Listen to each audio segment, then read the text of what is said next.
যারা সংসারী লোক তোমরা, তো তোমরা সবসময় সংসারের জন্য প্রাণপাত করে দাও, তাই না? কিন্তু নিজের কথা ভাবো না। আর তোমরা চাও যে সংসারের সবাই, প্রত্যেকটা মানুষ খুব ভালো, কিন্তু তোমরা নিজেদের কথা ভাববে না। দেখো, তুমি যদি রাগে থাকো, টেনশনে থাকো, শরীর অসুস্থ নিয়ে থাকো, তাহলে কি করে তুমি সংসারকে খুশি দেবে? তোমার কাছে যেটা আছে সেটাই তো তুমি দেবে। তোমার কাছে যদি রাগ থাকে রাগ দেবে, টেনশন থাকলে টেনশন দেবে, হতাশা থাকলে হতাশা দেবে।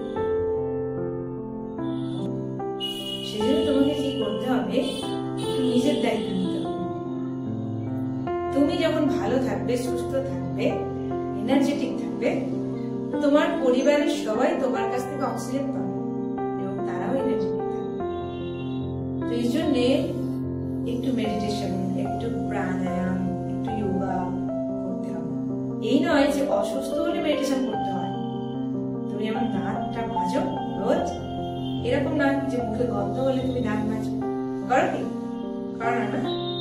সেরকম ডেন্টাল হাইজিন যেমন আমরা মেনটেন্স করি, মেন্টাল হাইজিনটা মেনটেন্স করতে হবে, ঠিক আছে?